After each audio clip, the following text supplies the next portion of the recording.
সুপ্রিয় শিক্ষার্থী আসসালামু আলাইকুম। অষ্টম শ্রেণীর ইতিহাস ও সামাজিক বিজ্ঞান ষষ্ঠ অধ্যায় সামাজিকরণ, সামাজিক নিয়ন্ত্রণ ও সমাজ পরিবর্তনে এই অধ্যায় আজকে আমরা আলোচনা করব। তো চলো শুরু করি। এই শিখন অভিজ্ঞতায় আমরা সমাজে প্রচলিত রীতিনীতি ও মূল্যবোধ নির্ণয় করব। সমাজে প্রচলিত রীতিনীতি ও মূল্যবোধের মধ্যে কোনগুলো আমরা বিদ্যালয়ে চর্চা করে তা নির্ণয় করব। এরপর সামাজিকরণ ও সামাজিক নিয়ন্ত্রণ প্রক্রিয়ায় মানুষ কিভাবে এবং কেন প্রচলিত রীতিনীতি ও মূল্যবোধ শেখে এবং চর্চা করে তা জানব। সমাজ পরিবর্তনের মাধ্যমে সামাজিক কাঠামো কিভাবে প্রচলিত রীতিনীতি ও মূল্যবোধকে পরিবর্তন করতে পারে তা জানব। এরপর বিদ্যালয়ে শেখা কিছু প্রচলিত রীতিনীতি ও মূল্যবোধ আমরা নির্ধারণ করব, যা আমরা সমাজে চর্চা করতে চাই। আমরা ষষ্ঠ ও সপ্তম শ্রেণীতে ইতিমধ্যে রীতিনীতি মূল্যবোধ সম্পর্কে বিস্তারিত জেনেছি। তাই প্রথমে আমরা একটি কাজ করব। আমরা এই শিখন অভিজ্ঞতায় তার জন্য নতুন করে একটি দল গঠন করি।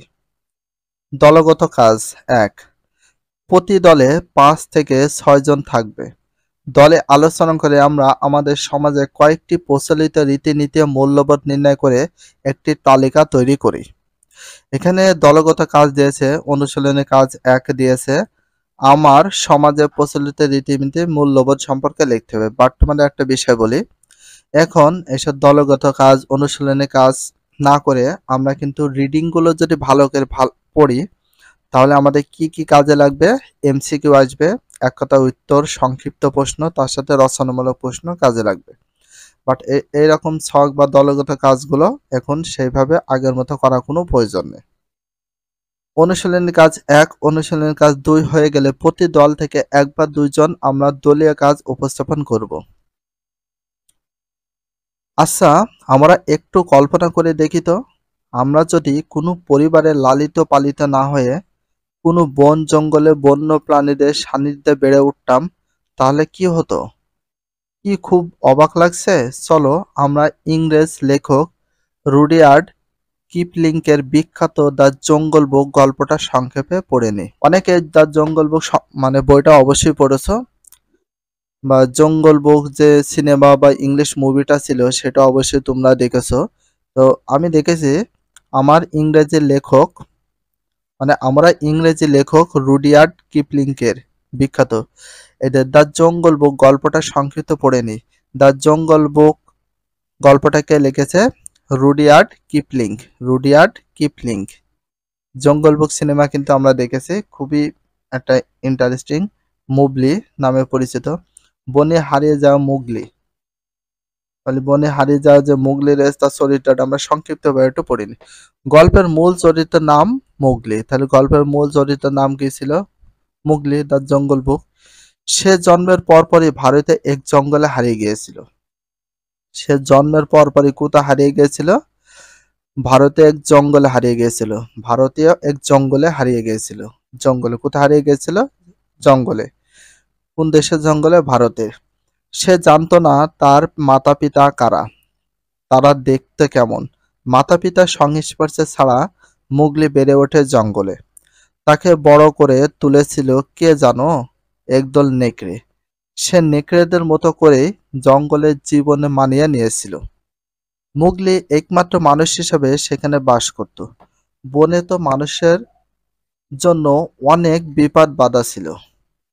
শেরশাহ নামে মানুষ খেকো এক বাঘের কবল থেকে মুগলিকে রক্ষা করার জন্য বাঘিরা নামে চিতাবাঘ কিছু পশু বন্ধুর সঙ্গে মিলে তাকে কাছেই এক গ্রামে পাঠানোর সিদ্ধান্ত নিয়েছিল।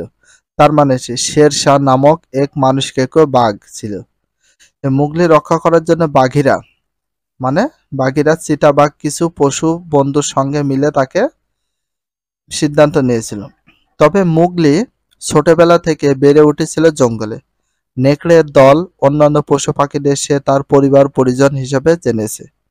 তাহলে নেকড়ের দল আর সে পশু পাখিদের তার পরিবার হিসেবে সে জেনেছে। তাহলে এই বিষয়টা তোমরা একটু দেখলে। তারপরে বলেছে নেকড়ে দলের মাধ্যমে তার সামাজিকরণ হওয়ার, এর আচার ব্যবহার সবকিছুতেই তার প্রভাব ছিল যা মানুষের আচরণ ও সমাজের সঙ্গে সামঞ্জস্যপূর্ণ নয়। মোগলি বাঘেরা সিদ্ধান্তে তাই জঙ্গল ছেড়ে যেতে চায়নি। মোগলি ও বাঘেরার সিদ্ধান্তে তাই জঙ্গল ছেড়ে যেতে চায়নি। মোগলি জঙ্গল ছেড়ে দিতে চায়নি। কারণ হচ্ছে বাঘেরা তাকে ভালো চাইতো, কিন্তু শেরশাহ নামে এক বাঘ ছিল, বা যে সিংহ বলি না কেন, তাকে খুব কি করত, মানে কি বলবো, তাকে খুবই হিংসা করত। যাই হোক, অন্য মানুষের সংস্পর্শে গিয়ে তার মনোভাব পরিবর্তন হয়। এক্ষেত্রে তার সমবয়সী এক সঙ্গী গুরুত্বপূর্ণ ভূমিকা পালন করেছিল। তাদের সংস্পর্শে এসে মুগলির সামাজিক ব্যবহার, আচার-আচরণ, আবেগ, অনুভূতি যথাযথ বহিঃপ্রকাশ ঘটাতে শুরু করে। সমাজের একজন হওয়ার জন্য মুগলিকে মানুষের জীবনাচরণ শিখে নিতে হয়েছিল। একে বলা হয় পুনঃসামাজিকরণ। পুনঃসামাজিকরণ তাহলে পুনঃসামাজিকরণ বলা হয় কাকে? মানুষ সমাজের একজন হওয়ার জন্য মুগলিকে মানুষের কি জীবনাচরণ শিখে নিতে হয়েছিল, একে বলা হয় পুনঃসামাজিকরণ। আমরা সামাজিকরণ সম্পর্কে জানবো, সামাজিক নিয়ন্ত্রণ কিভাবে করতে সেটা জানবো, সমাজ পরিবর্তন বিষয় জানবো। এটি যদি নিছক গল্প, কিন্তু মানুষের জীবনে সামাজিকরণের গুরুত্ব বোঝার জন্য একটি চমৎকার উদাহরণ। শুধু গল্পে নয়, বাস্তব জীবনেও সামাজিকরণ না হলে কি ঘটতে তা জানা যায়। বাস্তব জীবনেও সামাজিকরণ না হলে কি ঘটে তা জানা যায় বিভিন্ন সত্য ঘটনার আলোকে। চলো এবার আমরা এরকম একটা সত্য ঘটনা জানব।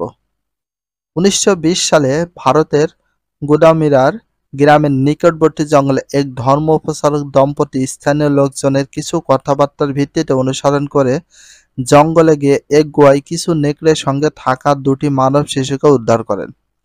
মানে কত সালে? 1920 সালে। কত সালে? 1920 সালে। ভারতের গুদামুরি গ্রামে। তাহলে ভারতের কোথায়? এই গ্রামে নিকটবর্তী জঙ্গলে এক ধর্মপ্রচারক দম্পতি স্থানীয় লোকজন কিছু কথাবার্তার ভিত্তিতে অনুসরণ করে জঙ্গলে গিয়ে এক গুহায় কিছু নেকড়ের সঙ্গে দুটি মানব শিশুকে উদ্ধার করে। তাহলে কয়টি মানব শিশুকে উদ্ধার করে? দুইটি মানব শিশুকে উদ্ধার করে। কাদের সঙ্গ থেকে? নেকড়ের সঙ্গ থেকে। এদের নাম দেন অমলা, কমলা। তাহলে তাদের নাম দেওয়া হয় কি? অমলা আর কমলা ছিল। তাহলে গল্পটা অবশ্যই ভালো করে শুনবা এবং বুঝবা, চেষ্টা করবা যে কি বিষয়, কার বিষয় বলছে।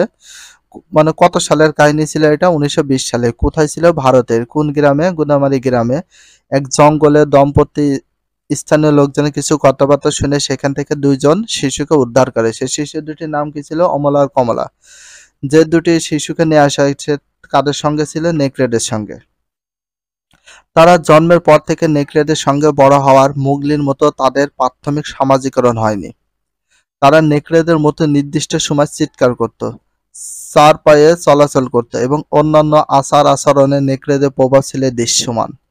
তারা কাঁচা মাংস খেত, তাদের পোশাক পরিচ্ছদ পরানো হলেও তারা তা খুলে ফেলতে চাইতো, উদম শরীর থাকতে চাইতো। যখন তাদের উদ্ধার করা হয় তখন অমলার বয়স ছিল 2 বছর আর কমলার বয়স ছিল 8 বছর। কিন্তু তাদের আচার আচরণ দেখে মনে হতো না যেন তারা মাত্র 6 মাসের মানব শিশু। মানুষের আচার আচরণ শিখিয়ে তাদের সমাজের সদস্য হিসেবে অন্তর্ভুক্ত করার সর্বোচ্চ চেষ্টা করা হয়। তবে জঙ্গল থেকে উদ্ধার করার কয়েক মাসের মাঝে অমলা মারা যায় আর কমলার মৃত্যু হয় 17 বছর বয়সে 1929 সালে। তাহলে কয় বছর বয়সে মারা যায়? অল্প কিছুদিন পরে কিন্তু কে মারা যায়? কমলা মারা যায়। আর অমলা মারা যায়, কিন্তু কমলার 17 বছর বয়সে মারা যায়। কত সালে? 1929 সালে। তাকে পেয়েছিল কত সালে? 1920 সালে। মৃত্যুর আগে কমলা কিছুটা হলেও মানব আচরণ শিখেছিল। সে 2 হাতে খেতে পারত, কিছু শব্দ উচ্চারণ করতে পারত। কমলার ঘটনায় প্রমাণিত হয় আসলে বংশগত বৈশিষ্ট্য নয়, সামাজিকরণ প্রক্রিয়ার মাধ্যমে শিশুর আচার আচরণ, সামাজিক রীতিনীতি, মূল্যবোধ শেখে। তাহলে কিসের মাধ্যমে শিশুরা আচার আচরণ, রীতিনীতি শেখে? কিসের মাধ্যমে সেটা জানতে হবে। শিশুর আচার ব্যবহার, সামাজিক রীতিনীতি, মূল্যবোধ শেখে। এটা কিসের মাধ্যমে? সামাজিকরণের মাধ্যমে। তাহলে সামাজিকরণ প্রক্রিয়ার মাধ্যমে কিন্তু মানুষ আচার ব্যবহার রীতিনীতি মূল্যবোধ শেখে। আরেকটা প্রশ্ন, শিশুর আচার ব্যবহার সামাজিক রীতিনীতি মূল্যবোধ শেখে কিসের মাধ্যমে? সামাজিককরণ প্রক্রিয়ার মাধ্যমে। সামাজিকরণ প্রক্রিয়ার মাধ্যমে কি কি শেখে? শিশুর আচার আচরণ, সামাজিক রীতি মূল্যবোধ শেখে। আচ্ছা দেখো, সামাজিকরণ, তো সামাজিকরণ কেমন, কি বা কাকে বলে সেটা সর্বদা আমরা দেখব। সামাজিকরণ, মানুষ মাত্রই সামাজিক জীব। তাহলে মানুষ মাত্রই কি জীব? সামাজিক জীব। তাহলে মানুষ মাত্রই কি? সামাজিক জীব। তা আমরা ছোটবেলা থেকে জেনে এসেছি। কিন্তু কেন তা বলা হয় তা আমাদের জানার দরকার। একজন মানব শিশু জন্মমাত্রই সামাজিক প্রাণীতে পরিণত হয় না। তাকে বেড়ে ওঠার পাশাপাশি সমাজের নিয়ম নীতি মূল্যবোধগুলো শিখে সমাজের একজন হয়ে উঠতে হয়। যেহেতু একজন ব্যক্তি একা একা তার চাহিদা পূরণ করতে পারে না, তাই তাকে দলবদ্ধ হয়ে জীবনযাপন করতে হয়। সেজন্য একজন মানুষ তার নিজস্ব সমাজ সংস্কৃতিকে বুঝতে এবং সে অনুযায়ী আচার আচরণ করতে হয়। তো আমরা যে লাইনগুলো পড়বে খুব ভালো করে পড়বো, তার সাথে প্রত্যেকটা এমসিকিউ গুলো আমরা দেখে রাখবো, আর সবগুলো আমরা নোট করে রাখবো। যেহেতু তোমাদের এমসিকিউ, এক কথা উত্তর, সংক্ষিপ্ত প্রশ্ন, রচনার প্রশ্ন, অবশ্যই রিডিং গুলো পড়া উচিত। তো সামাজিকরণ হলো একটি জীবনব্যাপী প্রক্রিয়া যার মাধ্যমে একজন ব্যক্তি সমাজের আকাঙ্ক্ষিত মূল্যবোধ, রীতিনীতি, আচার আচরণ, দক্ষতা সমূহ আত্মস্থ করে সফলভাবে সমাজের একজন হতে শেখে। প্রতিটি সমাজেরই বেশ কিছু নিজস্ব বিশ্বাস, নিয়ম নীতি, মূল্যবোধ ইত্যাদি থাকে যা ওই সমাজের সকল সদস্যদের মেনে চলতে হয়। সামাজিকরণ আমাদের এসব সামাজিক গুণ শেখায় এবং অন্যর কাছ থেকে আমরা কি ধরনের আচরণ প্রত্যাশা করব তাও শেখায়। অর্থাৎ এই প্রক্রিয়ায় আমরা সমাজের একজন সদস্য হিসাবে নিজেকে গড়ে তুলি। সমাজ ও মানুষ একে অপরকে পারস্পরিক বোঝাপড়ার মাধ্যমে গ্রহণ করে নেয়। সামাজিকরণ প্রক্রিয়ায় একজন মানুষের ছোটবেলা থেকে শুরু করে সারা জীবন চলমান থাকে। তাহলে সামাজিকরণ বলে একজন মানুষের ছোটবেলা থেকে শুরু করে সারা জীবন চলমান থাকে, তাকে কি বলা হয়? সামাজিকরণ বলা হয়। জীবনের এক এক স্তরে সামাজিকরণ এক এক রকম হয়। একজন শিশু যেমন করে শেখে, একজন প্রাপ্তবয়স্ক সেভাবে শেখে না। সামাজিকরণের মাধ্যমগুলো বয়স ভেদে ভিন্ন হয়। তাহলে সামাজিকরণের মাধ্যমগুলো কি ভেদে ভিন্ন হয়? বয়স ভেদে। তাহলে সামাজিকরণের মাধ্যমগুলো কি ভেদে ভিন্ন হয়ে থাকে? বয়স ভেদে। বিভিন্ন সামাজিক প্রতিষ্ঠান যেমন পরিবার, বন্ধু-বান্ধব, বিদ্যালয় সামাজিকরণের বিভিন্ন পর্যায়ে গুরুত্বপূর্ণ ভূমিকা পালন করে। শুধু দল বা প্রতিষ্ঠান নয়, চারপাশে ঘটে যাওয়া বিভিন্ন ঘটনা, টেলিভিশন, পত্র-পত্রিকা, ম্যাগাজিন, সামাজিক যোগাযোগ ও মাধ্যম ইত্যাদি গুরুত্বপূর্ণ ভূমিকা পালন করে। একজন ব্যক্তির সামাজিকরণের মাধ্যমসমূহ। সামাজিকরণ প্রক্রিয়ায় সমাজের রীতিনীতি, মূল্যবোধ এক প্রজন্ম থেকে আরেক প্রজন্মে স্থানান্তর হয়। তাহলে কিসের মাধ্যমে সমাজের রীতিনীতি, মূল্যবোধ এক প্রজন্ম থেকে আরেক প্রজন্মে স্থানান্তর হয়? সামাজিকরণ প্রক্রিয়ার মাধ্যমে। সামাজিকরণ প্রক্রিয়ার মাধ্যমে। এখানে একটা কোশ্চেন, সমাজের রীতিনীতি ও মূল্যবোধ এক প্রজন্ম থেকে আরেক প্রজন্মে স্থানান্তর হয় কিসের মাধ্যমে বা কিসের প্রক্রিয়ায়? সামাজিকরণ প্রক্রিয়ায়। সামাজিকরণ সংগঠিত হয় একটি নির্দিষ্ট সাংস্কৃতিক পরিমণ্ডলে। তাহলে নিচের কোনটি সংগঠিত হয় একটি নির্দিষ্ট সামাজিক পরিমণ্ডলে? সামাজিকরণ। সামাজিকরণ অর্থাৎ দেশ বা সমাজভেদে একজন ব্যক্তির নিকট প্রত্যাশিত আচার আচরণ ভিন্ন হয়। বাংলাদেশে বসবাসরত মানুষের সঙ্গে অন্য মানুষের আচরণ পার্থক্যের মূল কারণ হলো সামাজিকরণের ভিন্নতা। বাংলাদেশে বসবাসরত মানুষের সঙ্গে অন্য মানুষের আচরণের পার্থক্যের মূল কারণ কি? তাহলে এখানে একটা কোশ্চেন, বাংলাদেশে বসবাসরত মানুষের সঙ্গে অন্য মানুষের আচরণের পার্থক্যের মূল কারণ কি? সামাজিকরণের ভিন্নতা। সামাজিকরণের ভিন্নতা। একজন মানুষের ব্যক্তিত্ব গড়ে ওঠার ক্ষেত্রে সামাজিকরণ খুবই গুরুত্বপূর্ণ ভূমিকা পালন করে থাকে। কারণ ব্যক্তিত্ব গড়ে ওঠে আমাদের আশেপাশের পরিবেশ মানুষের সঙ্গে মিথস্ক্রিয়ার ফলে। আচ্ছা, ব্যক্তিত্ব গড়ে ওঠে কিসের ফলে?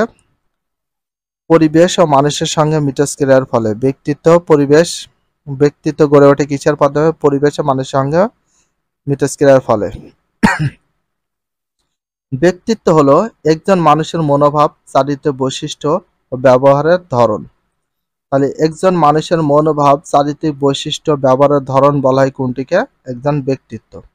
আবার ব্যক্তিত্ব বলতে কি বোঝায় বা ব্যক্তিত্ব কাকে বলে বা ব্যক্তিত্ব কি? একজন মানুষের মনোভাব, চারিত্রিক বৈশিষ্ট্য ও ব্যবহারের ধরনকে বোঝায়। একজন মানুষের সঙ্গে অন্য মানুষের ব্যক্তিত্বে ভিন্নতা তৈরি হয় তাদের মিথস্ক্রিয়ার ধরনের পার্থক্যের জন্য। এখানে বলা হচ্ছে, এই লাইনটা বলেছে যে আমরা যখন একটা মানুষের সঙ্গে মানে মিলেমিশে থাকি, তাদের ব্যবহার দেখে আমরা কিন্তু অনেক কিছু শিখি। আর মানুষের ব্যবহার দেখে কিন্তু মানুষ অনেক কিছু শিখতে পারে এবং জানতে পারে। সামাজিকরণের বাহনসমূহ। সামাজিকরণে সংগঠিত হয় সমাজের বিভিন্ন প্রতিষ্ঠান। তার মানে সামাজিকরণ সংগঠিত মানে ঘটে যায় সমাজের বিভিন্ন, সমাজ তো বোঝই আমরা মিলেমিশে সংঘবদ্ধ বসবাস করি কিসের? সমাজের বিভিন্ন প্রতিষ্ঠান। তো বিভিন্ন প্রতিষ্ঠান বলতে স্কুল কলেজ বিশ্ববিদ্যালয় আছে, এগুলো দলের মাধ্যমে হয়। বিভিন্ন শিক্ষা প্রতিষ্ঠান হতে পারে, যে কোনো প্রতিষ্ঠান হতে পারে, অথবা যে কোনো দলের মাধ্যমে আমরা সামাজিকরণটা সংগঠিত হয়। আবার এগুলো কিসের মাধ্যমে? আমরা এগুলোকে সামাজিকরণের মাধ্যম বা বাহন বলি। তাহলে সামাজিকরণের মাধ্যম বা বাহন বলা হয় কোনটিকে? বিভিন্ন ধরনের প্রতিষ্ঠান আর দলের মাধ্যমগুলোকে বোঝানো হয়। এবার চলো আমরা সামাজিকরণের বাহন সমার সঙ্গে পরিচিত হই। তাহলে সামাজিকরণের বাহন মানে সামাজিকরণ হতে হলে কি কি কাদের সাথে মিশতে হয় বা কি করা লাগে সেটা দেখো। বোঝার চেষ্টা করে মানুষকে সামাজিক প্রাণীতে রূপান্তর, সেগুলোর অবদান। পরিবার শিশু জন্মের পরপরই তার মাতা পিতা। তাহলে পরিবার সম্পর্কে আমরা একটু জানবো। পরিবার বলতে কি বোঝায় বা কাকে বলে? শিশু জন্মের পরপরই তার পিতামাতা পরিবারের অন্যতম মাধ্যম, তার চারপাশকে বোঝার চেষ্টা করে। তাহলে পরিবার কাকে বলে অবশ্যই তোমাদের জানতে হবে।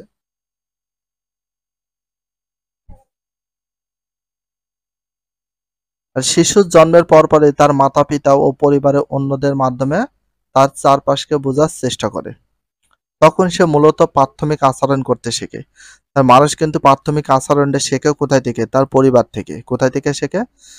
তাহলে সে মূলত প্রাথমিক আচরণটা শেখে কোথায় থেকে? এই যে পরিবার থেকে। একটা প্রশ্ন, আর কাদের মাধ্যমে? পরিবারের সদস্যদের মাধ্যমে। পরিবারের সদস্য রয়েছে মা, বাবা, ভাই, বোন, এগুলাই। মুখে কিছু কিছু আওয়াজ করে, যা তার প্রাথমিক ভাষা। এই যে এখন বাচ্চা শিশুরা কি করে? মুখে মুখে অল্প যে আওয়াজ বলে, সেগুলো কিন্তু তার প্রাথমিক ভাষা বোঝানো হয়। তাহলে মুখে কিছু কিছু আওয়াজ করে, তাকে কি ভাষা বলা হয়? প্রাথমিক ভাষা বলা হয়। তার মাঝে আবেগ, অনুভূতি, মানবিকতা বিকাশ ঘটতে শুরু করে। তাহলে তখন তার মাঝে কি কি ঘটতে শুরু করে? আবেগ ঘটে, অনুভূতি, মানবিকতা বিকাশ ঘটতে শুরু করে। শিশু মাত্রই অনুকরণ প্রিয় হয়ে থাকে। তাহলে শিশুরা মাত্র কি প্রিয় হয়ে থাকে? অনুকরণ প্রিয় হয়ে থাকে। তাহলে অনুকরণ প্রিয় হয়ে থাকে কারা? শিশুরা। আর শিশুরা মাত্র কি প্রিয় হয়ে থাকে? অনুকরণ প্রিয় হয়ে থাকে। এটা ভেরি ভেরি ইম্পর্টেন্ট একটা কোশ্চেন। অবশ্যই তোমরা যেগুলো আমি দেখে দিচ্ছি সেগুলো অবশ্যই পড়বা ভালো করে। পরিবার পরিজন শিশুর আশেপাশে কি আচরণ করে তা গুরুত্বপূর্ণ। একজন শিশুর আশেপাশে যদি মানুষ যেমন আচরণ করবে, সে কিন্তু সে আচরণটা শিখবে। আবার শিশুর আচরণ বা কর্মকাণ্ড দেখে মা বাবা অন্যরা কি প্রতিক্রিয়া ব্যক্ত করে, তার দ্বারা শিশুর আচরণ প্রভাবিত হয়। এখন মনে করো শিশুর আচরণ বা কর্মকাণ্ড দেখে মা বাবা অন্যরা বা কি সে মনোভাবটা পোষণ করে, সেটা কিন্তু প্রভাবিত হয় শিশুর ওপর। আর এর মাধ্যমেই তার মাঝে মানবিক মূল্যবোধ চলে আসে, সামাজিক এবং নৈতিক গুণাবলী বিকাশ ঘটতে থাকে। এটা সম্পূর্ণটা কিসের মাধ্যমে হয়? পরিবারের মাধ্যমে হয়। পরিবারের সদস্যরা, মা বাবা, ভাই বোন অথবা আত্মীয় স্বজন যে কয়জন আছে না কেন, তাদের কিন্তু বা বাড়ির আশেপাশে যারা আছে না কেন, তাদের যেমন আচার আচরণ হবে শিশুরা বা বাচ্চারা সেটাই কিন্তু শিখবে। তাদের তো পরিবার থেকে কিন্তু কোনগুলো শেখে? নৈতিক গুণাবলী শেখে, সামাজিকরণ শেখে, মূল্যবোধটা শেখে, আবেগ অনুভূতি মানবাধিকার শেখে, অনুকরণ প্রিয় শেখে, যত আচার আচরণ আছে শেখে, এবং তার প্রাথমিক ভাষাটা কিন্তু শেখে সম্পূর্ণটা পরিবার থেকে। আমরা যেটা পড়লাম সেটা বুঝলাম। তো এইভাবে আমরা বিশ্লেষণ করব। শিক্ষা প্রতিষ্ঠান। তো শিক্ষা প্রতিষ্ঠান একজন শিশুকে কি তৈরি করে ফেলে? শিক্ষা প্রতিষ্ঠান সামাজিকরণের দ্বিতীয় প্রধান বাহন। তাহলে সামাজিকরণের প্রধান বাহন কোনটা? প্রথম প্রধান বাহন হচ্ছে পরিবার। আসলে কিন্তু সামাজিকরণের প্রথম বাহন হচ্ছে পরিবার। এটা হচ্ছে প্রধান বা প্রথম বাহন। অবশ্যই এটা পরিবার থেকে কিন্তু সবকিছু হয়। তাহলে শিক্ষা প্রতিষ্ঠান সামাজিকরণের দ্বিতীয় প্রধান বাহন রূপে কাজ করে কোনটা? শিক্ষা প্রতিষ্ঠান। একটা করছেন, সামাজিকরণের দ্বিতীয় প্রধান বাহন রূপে কাজ করে কোনটি? শিক্ষা প্রতিষ্ঠান। পরিবারের মাঝে সীমাবদ্ধ থাকা। তাহলে পরিবারের মাঝে সীমাবদ্ধ থাকা শিশুর ছোট সামাজিক জগৎকে সম্প্রসারিত করে তোলে একটা বিদ্যালয়। পরিবারের মাঝে কিন্তু সীমাবদ্ধ থাকলে হবে না, অবশ্যই সেই ছোট্ট শিশুটাকে সামাজিক জগৎ সম্পর্কে মানে এই সমাজের যে বিষয় আছে সেই সম্পর্কে সম্প্রসারিত হওয়া, মানে প্রসারিত হওয়া বা একজন চারিদিক থেকে জ্ঞান অর্জন করা কিন্তু অত্যন্ত জরুরি। সেটা করে কোনটা? বিদ্যালয়। একটি বিদ্যালয়ের মাধ্যমে কিন্তু সেটা হয়ে থাকে। কারণ সেখানে বিভিন্ন ধরনের কি আসে? বিদ্যালয় ছেলেমেয়েরা আসে লেখাপড়ার জন্য। আর এক একজনের পরিবারের ব্যবহার আচার আচরণ রীতিনীতি কিন্তু এক এক রকম হয়ে থাকে। এখানে একজন শিশুর সঙ্গে বিভিন্ন সামাজিক অবস্থান থেকে আসা শিশু ছাড়াও অন্যান্য মানুষের পরিচয় ঘটে। শিশু হলেও তারা কিন্তু অনুধাবন করতে শেখে। যতই শিশু হোক না কেন, আমরা যেটা জানি তারা কিন্তু অনুধাবন করতে পারে। শিশু হলেও অনুধাবন করার ক্ষমতা কিন্তু প্রত্যেকেরই থাকে। তাহলে শিশু হলে তাহলে অনুধাবন করতে শেখে ব্যক্তির সামাজিক অবস্থানের পার্থক্যের মতো গুরুত্বপূর্ণ একটা বিষয় অনুধাবন করতে শেখা। শ্রেণীকক্ষে ভিন্ন ভিন্ন সামাজিক অবস্থান থেকে আসা ছাত্রছাত্রীরা সমবেতভাবে জাতীয় সঙ্গীত গায়, একসঙ্গে ওঠা বসা খেলাধুলা করে। বিদ্যালয়ে কিন্তু কি হয়? জাতীয় সঙ্গীত গায়, একসঙ্গে ওঠা বসা খেলাধুলা করা। এতে তাদের মাঝে শৃঙ্খলা হয়, দেশপ্রেম হয়, নিয়মানুবর্তিতা শেখে, সহমর্মিতা শেখে, গুণাবলী বিকশিত হয়ে থাকে। তার মানে একটা বিদ্যালয় থেকে কিন্তু অনেক কিছু শিখতে পারে। সারা সামাজিক জগৎ সম্পর্কে তাদের জ্ঞান অর্জন হয়। পরিবারের ভিতরে সীমাবদ্ধ থাকা থেকে যাগুলো শেখে সেগুলোতে শিখবে, এবং পরিবার থেকে বাইরে যাওয়াটা উচিত। কারণ তাদের সমাজ বা সামাজিকরণ বিষয়টা জানতে হবে।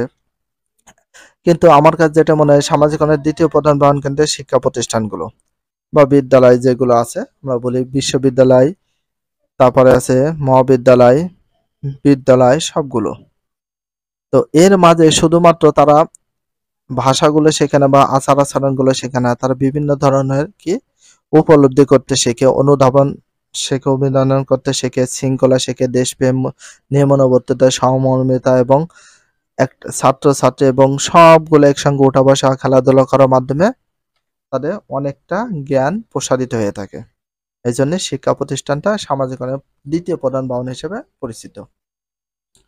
আরও আছে, শ্রেণীকক্ষে শিক্ষক শিক্ষিকারা শুধুমাত্র পাঠ্যপুস্তকের মাধ্যমে শিক্ষার্থীদের মনে জ্ঞানের সঞ্চার করে না। আসলে কিন্তু শিক্ষক আর শিক্ষিকারা শুধু বই বিষয় নিয়ে শুধু মানুষকে শেখায় না, তারা বিভিন্ন ধরনের গল্পের মাধ্যমে অনেক কিছু শিখে থাকে। পরিবেশ বা অবস্থা থেকেও শিক্ষার্থীরা নিজেরাই নানান বিষয় আত্মস্থ করে থাকে। খেলাধুলার ফলে তাদের দৌড়ানো, লাফঝাঁপ ইত্যাদি সক্ষমতা নিশ্চিত হওয়ার পাশাপাশি শৃঙ্খলা, সহযোগিতা, নিয়মানুবর্তিতা শেখে। শৃঙ্খলা শেখে, সহযোগিতা শেখে, নিয়মানুবর্তিতা শেখে। একজন মানুষ সময়ের কাজ সময় করাকে সময়ানুবর্তিতা বলে, নিয়মের কাজ নিয়ম, যে কোনো কাজ নিয়মিত করলে সেটা নিয়মানুবর্তিতা বলে। তো নিয়মানুবর্তিতার মতো প্রয়োজনীয় গুণাগুণ অর্জিত হয়। সেই সঙ্গে শিক্ষার্থীদের নৈতিকতাও এবং নৈতিকতার গুণাবলী বিকশিত হয়। এই যে খেলাধুলা, লাফালাফি, দৌড়, ঝাঁপ, এগুলো যাই করুক না কেন, খেলাধুলা করুক না কেন, সেগুলো কিন্তু একটা নিয়মানুবর্তিতা বা নৈতিকতা, নৈতিকের গুণাবলী কিন্তু শিখে ফেলে। সমবয়সীর সঙ্গে কিন্তু অবশ্যই প্রয়োজন। কারণ সবসময় আমরা পরিবারের ভিতরে সীমাবদ্ধ হয়ে যদি রাখি, তাহলে কিন্তু তাদের একটা ইয়ের ভিতর পড়ে যায়, ডিপ্রেশনে পড়ে যায়। এজন্য অবশ্যই সমবয়সী সঙ্গীরও লাগবে। বিদ্যালয় লাগবে এবং পরিবারও লাগবে। একটা ছেড়ে দেওয়ার মতো না, সবগুলো কিন্তু লাগবে। পরিবারের পরপরই মানুষের হাসি কান্না সুখ দুঃখ ঠাট্টা মশকরার সঙ্গে হয়ে ওঠে একই বয়সের খেলার সাথীরা। তাহলে পরিবারের পরপর মানুষের হাসি কান্না, তারপর সুখ দুঃখ ঠাট্টা মশকরার সঙ্গে হয়ে ওঠে কারা? একই বয়সের খেলার সাথীরা বা সমবয়সী সঙ্গীরা। সহপাঠী বা সমবয়সী বন্ধু গুলোকে বোঝানো হয়। তাহলে একই বয়সের খেলার সাথী, সহপাঠী বা সমবয়সী বন্ধুরাই কিন্তু পরিবারের পরে মানুষের হাসি কান্না সুখ দুঃখ হাসি মশকরার সঙ্গী হয়ে ওঠে। নিজেদের মাঝে প্ল্যান খুলে বাধাহীনভাবে মনের কথা বলা যায় একে অপরের সঙ্গে। তাহলে নিজেদের মাঝে প্ল্যান খুলে বাধাহীনভাবে মনের কথা বলা যায় একে অপরের সঙ্গে। এটা কোনটাকে বোঝানো হয়েছে? সমবয়সী সঙ্গীদের সঙ্গে। সমবয়সী সঙ্গী বলতে আমরা এমন একটি সামাজিক দলকে বুঝে থাকি যারা প্রায় একই বয়সের এবং সামাজিক অবস্থান বা আগ্রহের জায়গা তাদের মধ্যে মিল থাকে। তারা প্রায় একই বয়স হয়, তারা লেখাপড়া করে, ক্লাসমেট হিসাবে, ফ্রেন্ড সার্কেল হিসাবে সবাই কিন্তু একই বয়সে প্রায় হয়ে থাকে। তখন সেই জায়গা থেকে তারা কিন্তু সহপাঠী হয়ে যায়, ক্লাস পার্টনার বা ক্লাসমেট। প্রাকৃতিকভাবে শিশু এ সময় শেখে কিভাবে তার সমবয়সী গোষ্ঠীর সঙ্গে সম্পর্ক গড়ে তুলতে হয়। নিজের যে ধ্যান ধারণা বা অনুভূতি লালন করে এই সময়টা শিশুরা নিজেদের মধ্যে নিজেকে সমাজের একজন করে গড়ে তোলে। সকলে একই বয়সের হওয়ায় ও নিয়মিত মিথস্ক্রিয়ার ফলে তাদের মধ্যে পারস্পরিক নির্ভরতা সহিংসতা পরিলক্ষিত হয়। মনে করে তারা তো একই বয়সে হয়, তাদের ভিতরে মিলামেশা করে। মিথস্ক্রিয়া বলতে মিলামিশে থাকা, ঘুরে ফিরে করা, বেড়ানো। পারস্পরিক নির্ভরতা, একে অপরের প্রতি অনেকে নির্ভর করে, সহিংসতা পরিলক্ষিত হয়। এই জন্য সমবয়সী সঙ্গী হওয়া থাকা প্রয়োজন। কারণ যত সুখ দুঃখ হাসি কান্না আনন্দ বেদনা মস্করা যাই বলি না কেন, তারপর খেলাধুলা, তারপর ধ্যান ধারণা অনুভূতি শেখার জন্য নিয়মিতভাবে পারস্পরিক সহযোগিতা সহিংসতা হওয়ার জন্য একে অপরের প্রতি এই সামাজিক অবস্থান থেকে মিলেমিশে থাকার কিন্তু অবশ্যই প্রয়োজন। সবগুলো বিষয়টা সমবয়সীদের সঙ্গে বা সমবয়সী সঙ্গীকে বোঝানো হয়। গণমাধ্যম, এটাও কিন্তু একটু প্রয়োজন। গণমাধ্যমটা কি? গোটা বিশ্বের সকল মানুষ প্রতিদিন তার কিছুটা সময় ব্যয় করে গণমাধ্যম ব্যবহার করে। তো গণমাধ্যম বলতে সোশ্যাল মিডিয়া গুলোকে বোঝানো হয়। সোশ্যাল মিডিয়ার ভিতর কি কি আছে আমরা সকলে জানি, যেমন পত্রিকা, radio, television, mobile phone, YouTube, Facebook, TikTok, Twitter, অনেক কিছু আছে, সেগুলো গণমাধ্যম। এগুলো সামাজিক সোশ্যাল মিডিয়া বা সামাজিক যোগাযোগ মাধ্যম। গোটা বিশ্বের সকল মানুষ প্রতিদিন তার কিছুটা সময় ব্যয় করে কিসের মাধ্যমে? কিসের মাধ্যম ব্যবহার করে? গণমাধ্যম। আগেকার জনপ্রিয় গণমাধ্যম ছিল পত্রিকা, রেডিও, টেলিভিশন। তাহলে আগেকার একটা প্রশ্ন যেগুলো জায়গা দিয়েছে অবশ্যই বেশি করে মুখস্থ করবা ইম্পর্টেন্স হিসাবে। আগের জনপ্রিয় গণমাধ্যম ছিল কি? পত্রিকা, রেডিও, টেলিভিশন, এগুলো সবচেয়ে বেশি প্রচলিত ছিল। বাট বর্তমানে সোশ্যাল মিডিয়ার ভিতরে আছে ফেসবুক, টুইটার, তারপরে ইউটিউব। বর্তমান জনপ্রিয় গণমাধ্যমগুলো হলো সামাজিক যোগাযোগ মাধ্যমগুলো। তাহলে বর্তমানে জনপ্রিয় মাধ্যমগুলো হলো কি কি? Very very importance. তাহলে সামাজিক যোগাযোগ মাধ্যমগুলোকে বোঝানো হয়, এটা ভেরি ভেরি ইম্পর্টেন্স। আর সামাজিক যোগাযোগ মাধ্যমগুলোর ভিতরে কি কি আছে অবশ্যই জানতে হবে। Facebook, Twitter, YouTube. Facebook, Twitter, YouTube এটা সবচেয়ে জনপ্রিয় একটা সামাজিক যোগাযোগ মাধ্যম বা সোশ্যাল মিডিয়া। এসব গণমাধ্যম বর্তমান সামাজিকরণের ক্ষেত্রে এক গুরুত্বপূর্ণ ভূমিকা পালন করছে। ইন্টারনেটের সহজলভ্যতা নতুন গণমাধ্যমকে জনপ্রিয় করেছে। তো ইন্টারনেটের সহজলভ্যতা বলতে ইন্টারনেট প্রচুর পরিমাণে আছে, এটার দাম কম। তো এইগুলোকে বোঝানো সহজলভ্যতা, মানে প্রচুর থাকে। তাহলে ইন্টারনেটের সহজলভ্যতা নতুন গণমাধ্যমকে জনপ্রিয় করেছে। তাহলে কিসের সহজলভ্যতা নতুন গণমাধ্যমকে জনপ্রিয় করেছে? সেটা হচ্ছে ইন্টারনেটের সহজলভ্যতাকে। এর নতুন গণমাধ্যম আমাদের চিন্তা চেতনা, মূল্যবোধ গঠন, আচরণের সর্বব্যাপী প্রভাব ফেলছে, আমাদের বিশ্ব নাগরিক হিসেবে গড়ে তুলছে। এসব প্রভাব সবসময় ইতিবাচক নয়, আমরা বিভিন্ন নেতিবাচক প্রভাব লক্ষ্য করি। তাহলে গণমাধ্যমগুলো পেলাম, তো আমরা একটু হালকা করে একটু ডিসক্রাইব করি। গণমাধ্যম হচ্ছে এমন একটা বিষয় যেটার আগেকার মানুষ সবচেয়ে বেশি গণমাধ্যম হিসেবে ব্যবহার করতো, সেটা হচ্ছে পত্রিকা, রেডিও, টেলিভিশন। কিন্তু গণমাধ্যমের মাধ্যমে আমরা প্রতিদিন গোটা বিশ্বের সব খবরগুলো কিন্তু আমরা দেখতে পাই। আর তার সাথে আছে পৃথিবীতে বর্তমানে সবচেয়ে জনপ্রিয় গণমাধ্যম বা সোশ্যাল মিডিয়া বলি, সামাজিক যোগাযোগ মাধ্যমগুলোর ভিতরে রয়েছে ফেসবুক, টুইটার বা ইউটিউব। এগুলো সবচেয়ে জনপ্রিয় একটা মাধ্যম, যেটা গুগলও রয়েছে। এসব গণমাধ্যমগুলোর ভিতরে আবার ইন্টারনেট সহজলভ্যতা বলতে আমরা যেটাকে জানি, ইন্টারনেটে খুবই সাশ্রয় অল্প দামে পাওয়া যায়, এই জন্য কিন্তু আমরা সবগুলো ব্যবহার করতে পারি। এবার কর্মক্ষেত্রগুলোর ভিতর আমাদের কি কি আছে একটু দেখি। কর্মক্ষেত্র অবশ্যই প্রয়োজন।